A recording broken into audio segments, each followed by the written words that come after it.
Well, Rushan, thank you so much for joining us here at the Victims of Communism Museum for this special speaker series. We're thrilled to have you here. Rushan, you have been a hero in human rights work in the last several years for Uyghurs trapped in China and Uyghurs around the world that have escaped China. Before we talk about your own personal life and your experience, could you just help our viewers understand who are the Uyghurs and what's happening to the Uyghurs in China? Thank you so much, Ambassador. Thank you for everything you do and giving me this opportunity to talk about my people and the current atrocity. Uyghurs are ethnic Turkic people. We are completely different than the Han Chinese, the main population in China. We speak similar language to people in Uzbekistan, Kazakhstan, Kyrgyzstan, and predominantly the Uyghurs are Muslim. But today, that religious beliefs, our ethnicity, our beautiful culture, and the land that we live is being the reason China is conducting an active genocide against our people. The current regime, the Chinese Communist government, the People's Republic of China, took over in 1949. Ever since the occupation, the Uyghurs faced a different sort of oppression. During the 50s, Uyghurs were labeled under the name of nationalists. And then during the 60s, Cultural Revolution time, that was the time that I was born. I was born in 1967, right in the middle of the Cultural Revolution that started by Mao Zedong.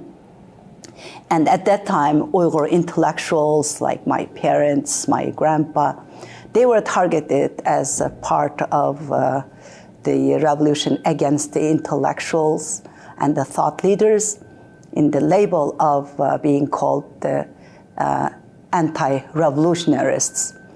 And then during the 80s, when I was young and going to middle school, high school, and university, we had a little bit of freedom because China opened up and established diplomatic relations with the United States and the West. But then, right after the collapse of the Soviet Union and the independent establishment of independent countries in Central Asia, Uzbekistan, Kazakhstan, Kyrgyzstan, which we are connected historically, ethnically, and culturally, and linguistically, we were labeled as a separatist overnight.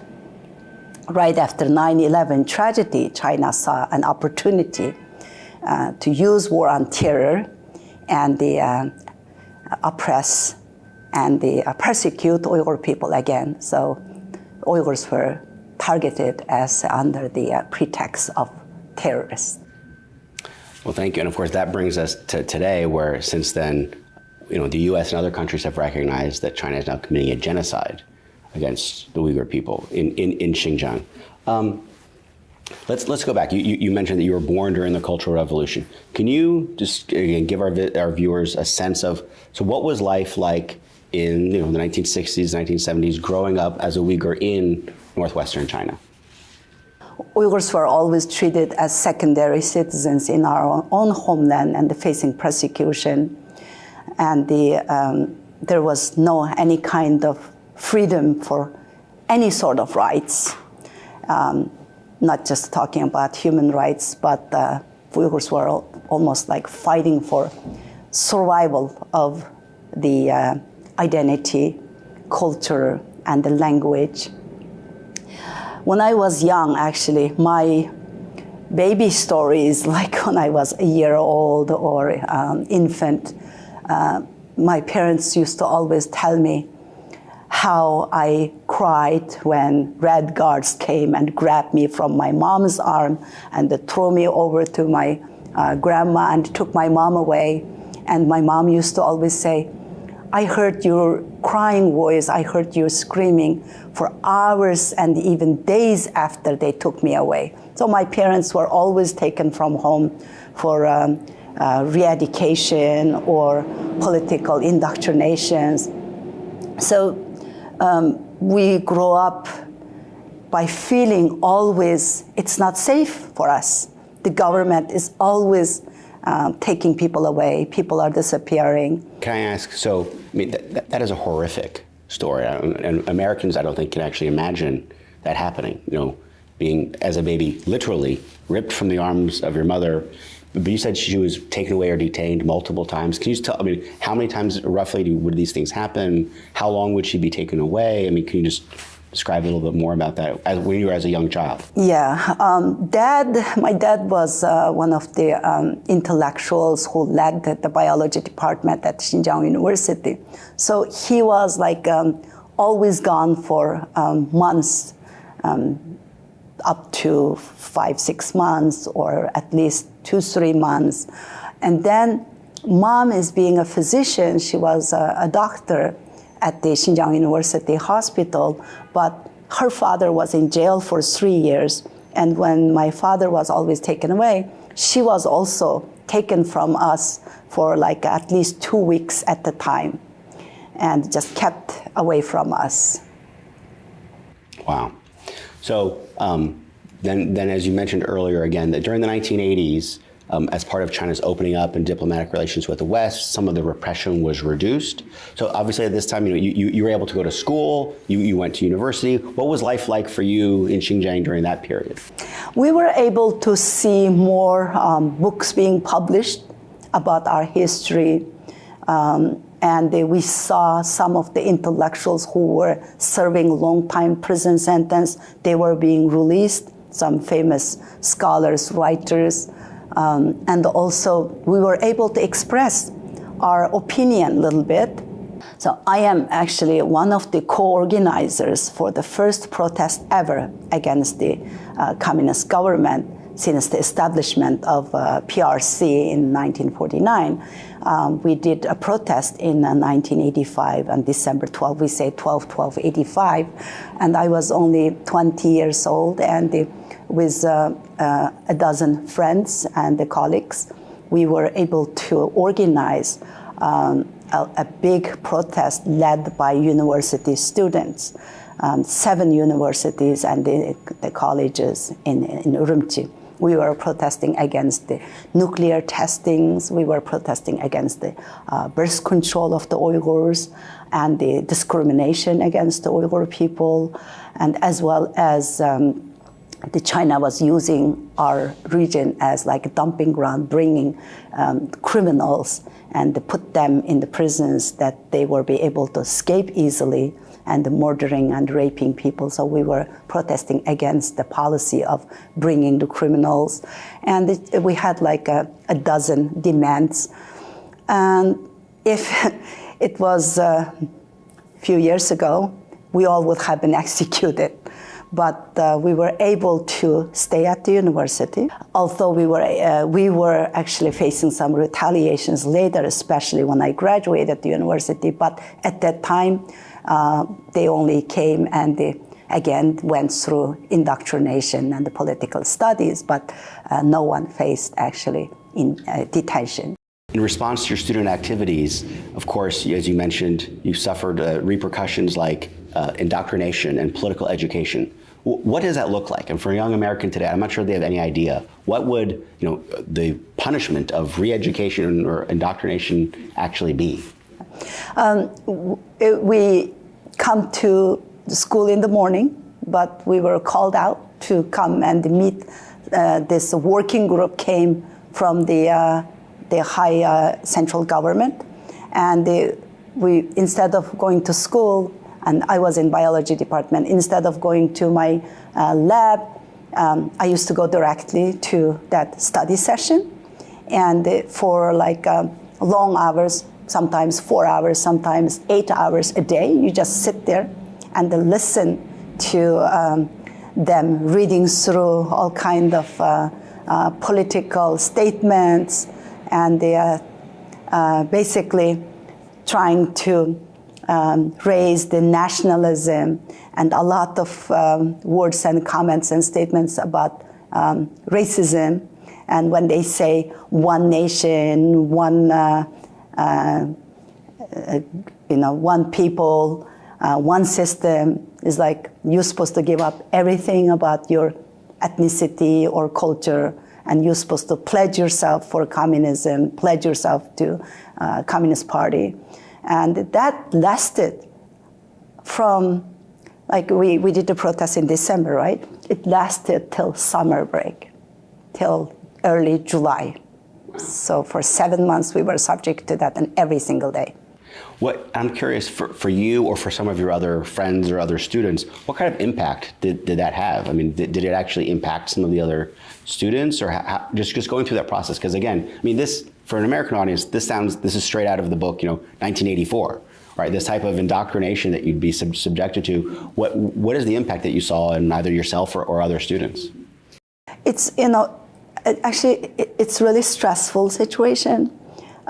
You are being told everything you did or think and advocate is wrong, and make you feel that you have absolutely no right to demand anything, because the government's supposed to tell you what to do, government's supposed to tell you what's right and what's wrong, and which, like there's absolutely no any kind of rights or sides for the individuals.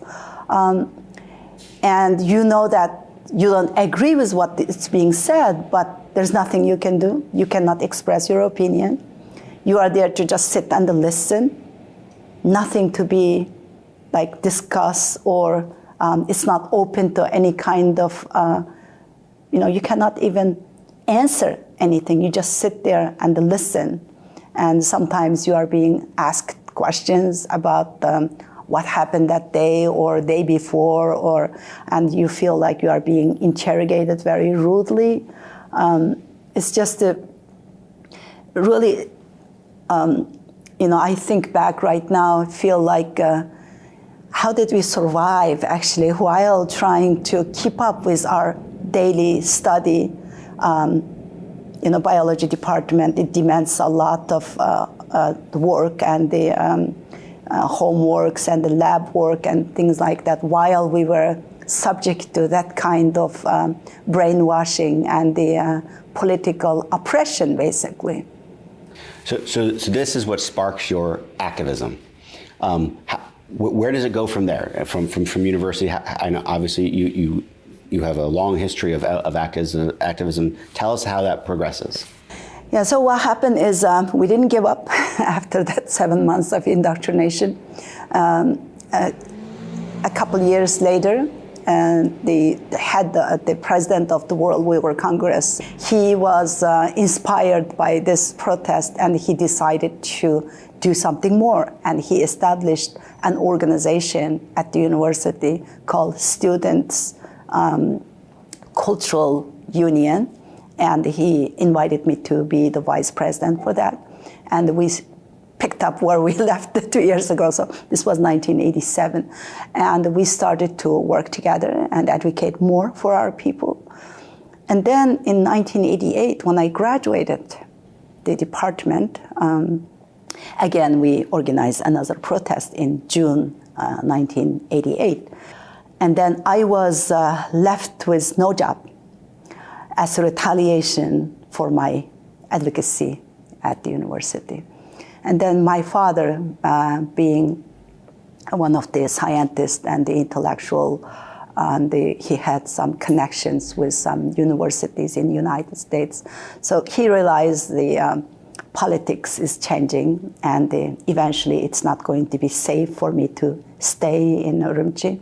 So he arranged with some of the professors at Washington University to send me off to study in the US. So I came to US in May 1989. So now I'd like to ask, Rushan, tell me about your sister.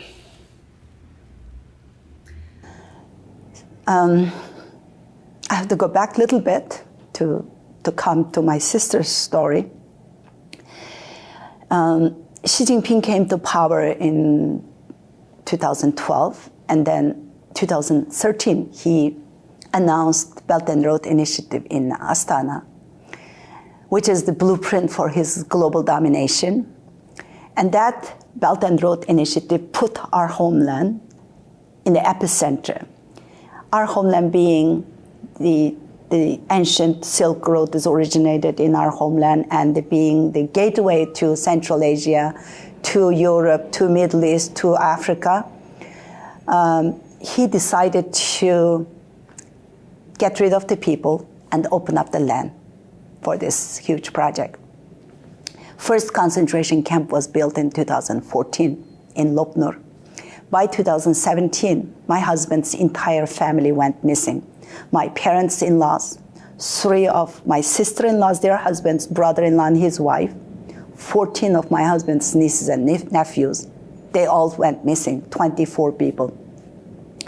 And I was invited to participate in one of the panels at the Hudson Institute, speaking about the situation in Xinjiang. The name of the panel was Xinjiang Emergency.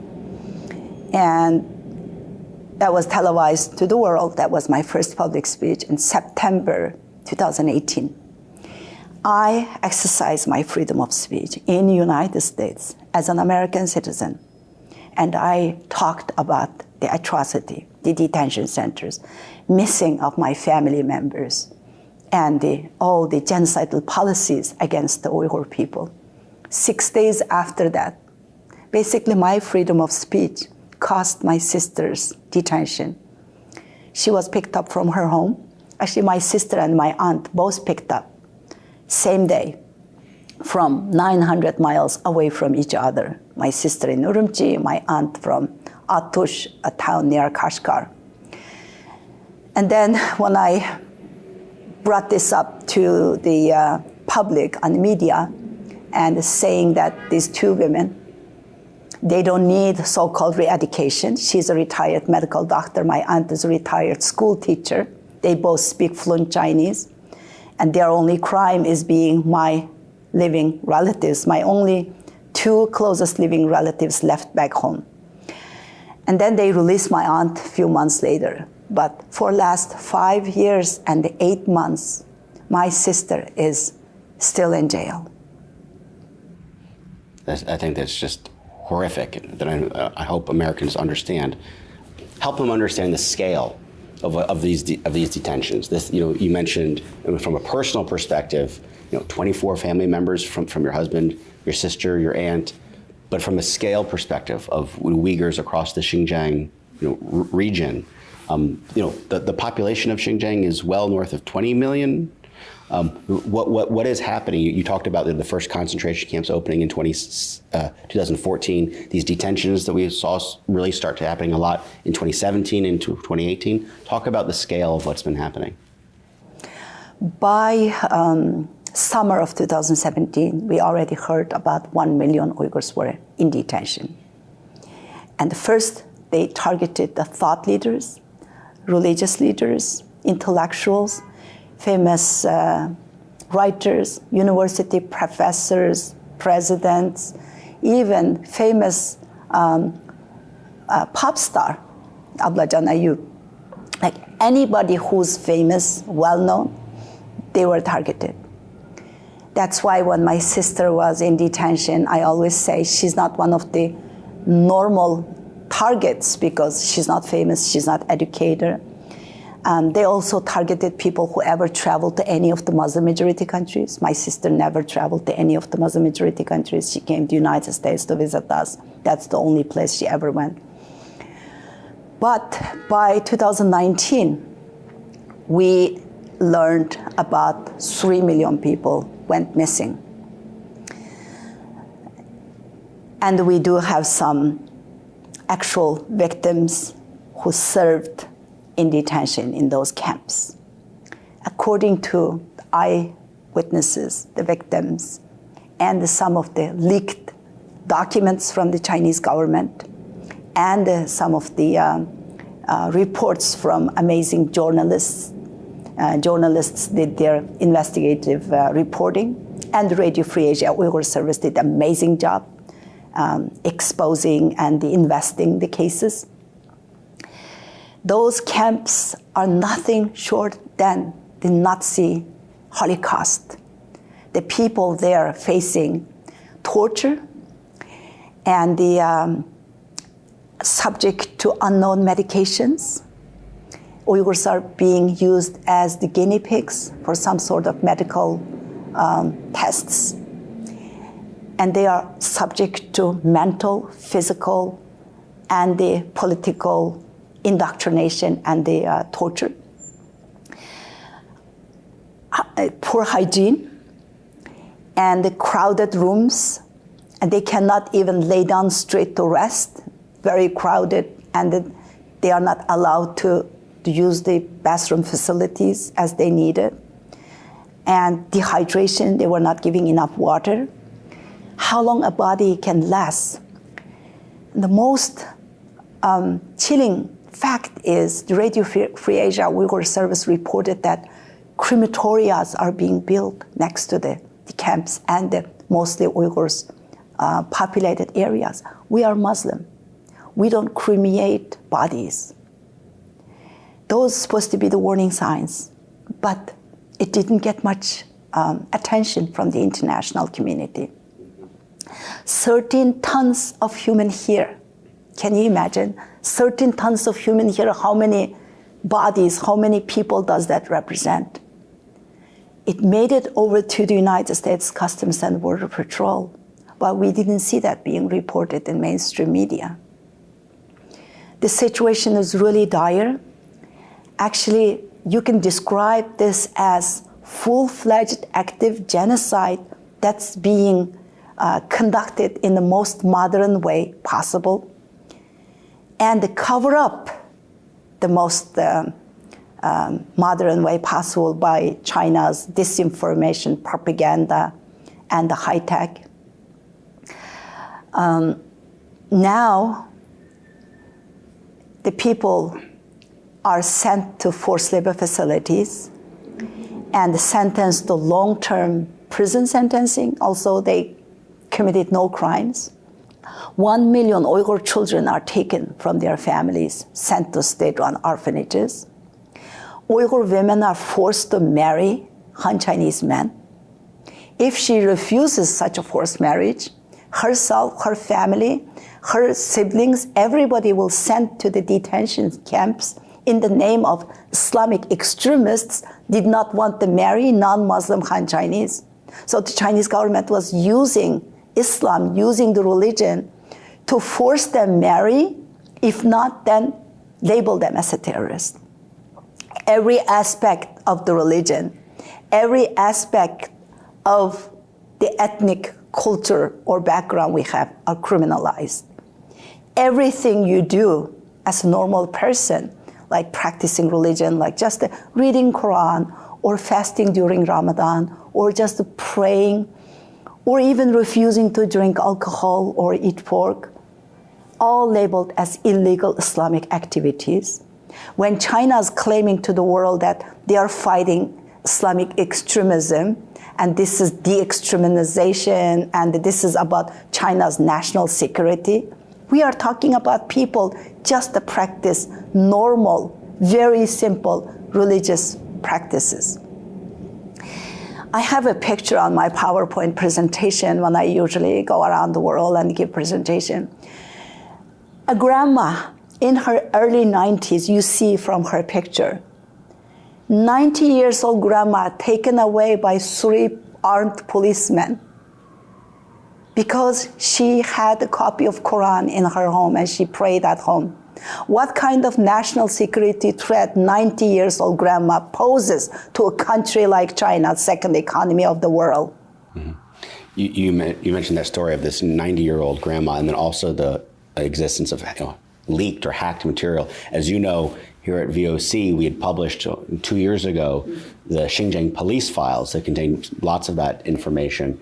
And one of the things that struck me at the time, both in the photos and in the personally identifiable information they had on hundreds of thousands of people just in this data set, were the number of older women that had been detained. Of course, the Chinese party, Communist Party's excuse, first they lied about this entirely. Then when confronted with satellite images of giant construction, they came up with their next lie. Oh, this is vocational education training or dealing with extremists. But in what category are you either doing workforce training or dealing with extremists of women in their 70s or 90s? I mean, this is about what I saw. This is about cutting off cultural transmission, that these mothers and grandmothers are, the heart of cultural transmission of food and language and art and religion that gets passed down through their families, and that's what they're, is that your perspective too of like why they've targeted older women? So that actually the first time we had the visual pictures of these people, you should see these older Uyghur women's face, eyes, and those children. It's just heartbreaking. I couldn't sleep for days after I saw those pictures. Again, when we have so many documents after documents of Chinese government's own secret documents or data, and the pictures, and so much research that done by Dr. Adrian Zenz, and actually his analyzing, his work is based on analyzing Chinese government's own data on the forced sterilization, which is the main element of being, the ethnic group being genocide. The Geneva Convention's description of the crime of genocide, it lists 5 elements. And the UN's report that released on August 31st in 2022 lists at least 4 out of those 5. And it says only one element is happening, it's genocide. Dr. Adrian Zenz's report shows that 80% of the women, Uyghur women, on the childbearing age are subject to forced sterilization. They were all sterilized. Some of the birth rate in some of the mostly Uyghurs populated area dropped down to 0%. So basically, the Chinese government is not only detaining, like all these faces we see on the Xinjiang police files, all this information that we have, up to 3 million people are in detention, and the millions more are shipped to forced labor facilities. They are not just genociding the Uyghur people now. By forced sterilization, forced abortions, they're genociding the future generations of the Uyghurs. Uyghur women's bodies are being the battleground of this genocide. Who represents the women and the girls in the United Nations? Xi Jinping's wife, Pang Liyuan. She's the special envoy. The Chinese state media reported 1.1 million Han Chinese cadres deployed into Uyghur homes under the name of double relative programs, monitoring and supervising their daily lives. Most Uyghur men are in detention or in concentration camps or in prison or in the forced labor facilities. Most women left at home, they are subject to sexual abuse inside of their own home. Imagine, something like this is happening in 21st century. The Uyghurs, they don't even have a safe place that they call home. That's taken away. It's horrific to imagine this, as you said, happening in the 21st century. And I think most people would think, surely this can't happen, or if it is, we will do something about it, or the world would do something about it. You've mentioned the UN a couple of times. I know you've done tremendous advocacy. Can you tell a little bit about your experience trying to bring the plight of the Uyghurs and this ongoing genocide into the UN context? The UN has been worthless, actually. I hate to describe that entity like that, but there's a report of their own Human Rights Council, and they cannot even get a discussion on that report because of China's influence. China is manipulating that entity and the system so effectively because they are so good on using any rules and any kind of systems against them and try to make that working for the Chinese Communist government's agenda. We were in the UN for the UPR, Universal Periodic Review for China, in January. So the Chinese government sent documents, sent statements to so many countries out there and demanding them to give positive praises about China, and ended up 163 countries submitted statement, and majority of them, out of 28, 29 countries, criticized China's human rights records. More than 130 countries praised China, taking off that time, leaving 45 seconds for each country. So every 5 years, you have this system of reviewing their human rights records, and you have 45 seconds to bring up the issue and recommendations. How is it going to work? The UN is so disappointing to us, actually. When we look at, especially when I was in China, China promotes UN a lot. And I also, when I came to the United States, I also thought the UN is a system that built after the Holocaust, after the World War II, to defend something like Holocaust or defend people from facing that kind of major persecution. And today I am realizing the founding principles of UN is gone. So the UN system has been extremely disappointing for us. There is a vow never again, but there's absolutely nothing has been taken to stop this atrocity of China. China is acting like UN is their playground, actually, getting away with everything they want. Talking about our UN experience, because of course that's where kind of our paths cross. Years ago, you mentioned this report that was released in 2022 on the human rights abuses taking place in Xinjiang by the UN's Office of the High Commissioner. When I was in Geneva, I had to demarche and practically beg the High Commissioner to issue this report, which she refused to. It was being held on and sat on for years. But I'm sure you met with her many times, right? Would Michelle Bachelet meet with you when you came through Geneva? No. She wouldn't meet with us, and we have worked on this report, providing documents, providing testimonies, and demanding to release this document. As you said, the document was ready to go. But you said the High Commissioner for Human Rights never met with you during this whole time. But I'm sure you know, wouldn't she have met with lots of other Uyghur leaders? Did she meet with other Uyghur leaders? No. No. That's the disappointment that we have. She went to China and on this Potemkin-style visit, and when she did the press conference in Beijing, she repeated basically everything the CCP was saying, became CCP's mouthpiece. And then we immediately campaigned for Uyghurs. We started the hashtag campaign,